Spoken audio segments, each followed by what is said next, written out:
Assalamualaikum warahmatullahi wabarakatuh. Perkenalkan, nama saya Larsati, NPM 20423169. Di video kali ini, saya akan menjelaskan tentang pembelajaran IPS di SD berdasarkan kurikulum yang relevan, di antaranya kurikulum 2013 dan kurikulum Merdeka. Baiklah, kita lanjut ke video pembahasannya. Baiklah, di sini masuk ke materi pembelajaran IPS di SD berdasarkan kurikulum yang relevan. Yang pertama yaitu pembelajaran IPS di SD berdasarkan kurikulum 2013. Pada hakikat pembelajaran IPS di SD dalam kurikulum 2013, IPS tidak diajarkan sebagai mata pelajaran yang berdiri sendiri di kelas rendah, kelas 1 sampai kelas 3, melainkan terintegrasi dalam tema pembelajaran tematik terpadu. Mulai kelas 4 sampai kelas 6, IPS diajarkan sebagai mata pelajaran tersendiri, namun tetap berbasis tema dan pendekatan integratif. Pembelajaran berorientasi pada pengembangan kompetensi sikap, pengetahuan, dan keterampilan.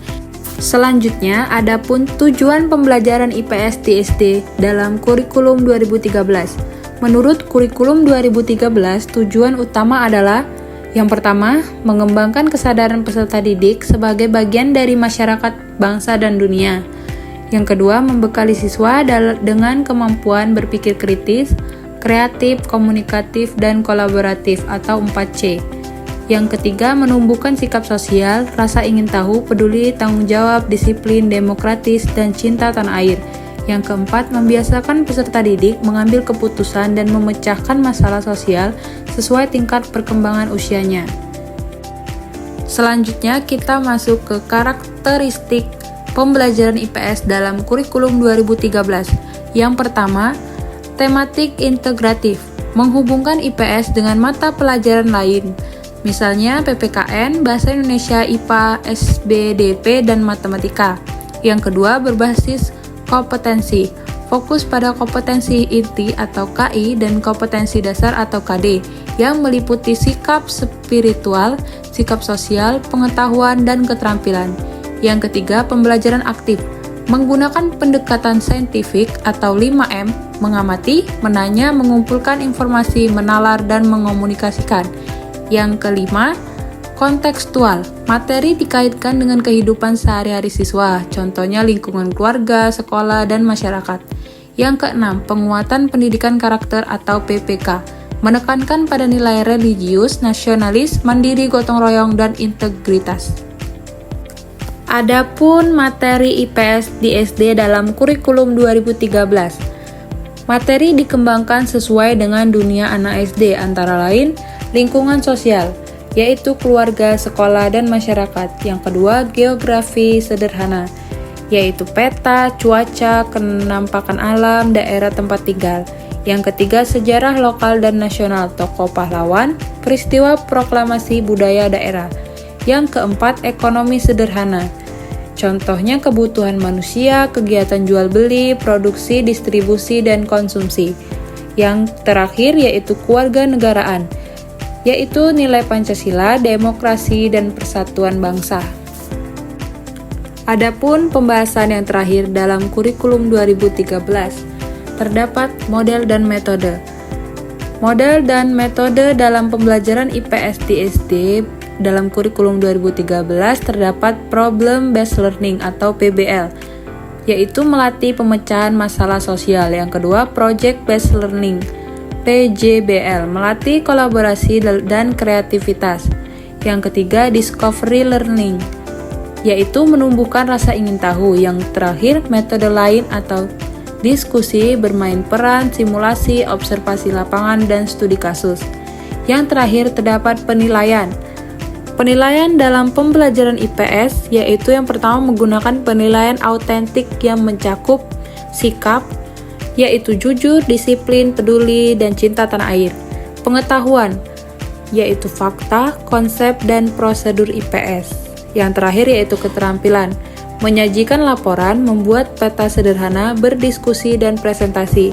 Yang terakhir yaitu instrumen atau observasi, tes tertulis, lisan, portofolio, dan penugasan proyek, dan jurnal belajar.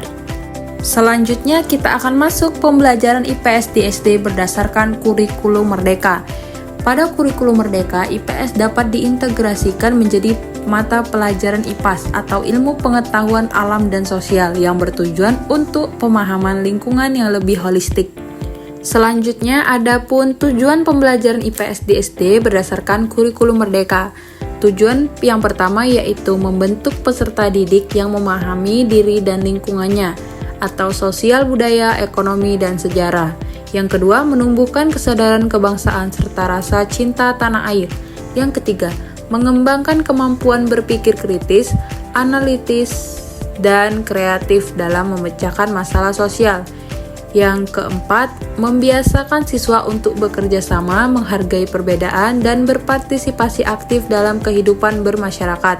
Yang terakhir, menanamkan nilai profil pelajar Pancasila, yaitu beriman, gotong royong, mandiri, bernalar kritis, kreatif, dan berkebinekaan global.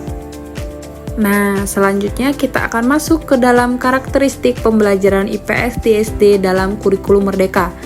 Adapun karakteristik yang pertama yaitu fleksibel.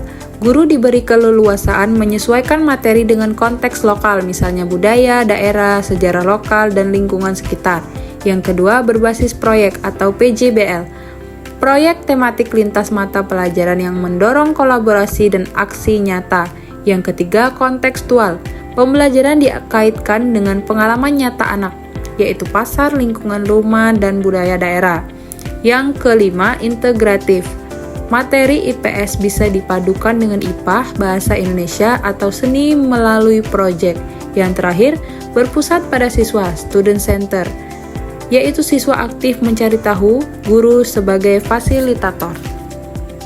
Berbeda dengan kurikulum 2013, di dalam kurikulum merdeka terdapat capaian pembelajaran atau CP IPS SD. Capaian pembelajaran dalam IPS SD, contoh capaian pembelajaran IPS di fase A kelas 1 sampai 2 dan fase B kelas 3 sampai kelas 4. Yang pertama yaitu mengenal keluarga, sekolah, dan lingkungan sekitar. Yang kedua, memahami hubungan manusia dengan alam dan kegiatan ekonomi sederhana. Yang ketiga, menghargai budaya lokal dan keberagaman masyarakat Indonesia. Yang keempat, mengenal sejarah lokal dan nasional secara sederhana. Yang terakhir, mampu menyajikan informasi dalam bentuk cerita, gambar, atau peta sederhana. Selanjutnya masuk ke dalam pembahasan metode dan model pembelajaran dalam IPS SD pada kurikulum merdeka. Yang pertama, Project Based Learning, PJBL. Proyek tentang budaya lokal, sejarah daerah, dan peta lingkungan. Yang kedua, Problem Based Learning atau PBL, menyelesaikan masalah sosial sederhana, misalnya sampah di sekolah. Yang ketiga, Discovery Learning. Siswa menemukan informasi melalui eksplorasi. Yang terakhir, kegiatan belajar, diskusi kelompok, simulasi jual beli, wawancara tokoh, dan kunjungan lapangan. Yang terakhir, permainan peran. Masuk ke pembahasan terakhir yaitu tentang penilaian pada IPS di SD dalam kurikulum merdeka. Penilaian yang pertama menggunakan penilaian formatif dan sumatif berbasis kompetensi. Yang kedua, bentuk penilaian. Bentuk yang pertama yaitu observasi sikap sosial, yang kedua portofolio atau hasil proyek, laporan, poster, dan peta, yang ketiga tes lisan atau tulisan sederhana, yang terakhir unjuk kerja atau presentasi dan role play. Jadi, dapat kita simpulkan pembelajaran IPS di SD berdasarkan kurikulum 2013 menekankan pada pendekatan tematik, saintifik, dan kontekstual. Tujuannya bukan hanya menguasai pengetahuan, tetapi juga menanamkan nilai karakter, keterampilan berpikir kritis, serta sikap sosial yang berguna dalam kehidupan sehari-hari.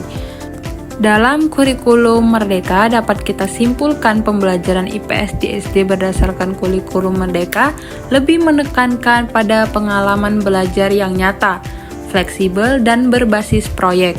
Tujuannya bukan hanya menguasai pengetahuan tentang masyarakat, budaya, sejarah, dan ekonomi, tetapi juga membentuk siswa yang memiliki karakter profil pelajar Pancasila, kritis, peduli, kreatif, dan siap hidup dalam masyarakat yang majemuk. Baiklah, itu saja penjelasan dari saya. Saya akhiri. Wabillahi taufiq wal hidayah. Wassalamualaikum warahmatullahi wabarakatuh.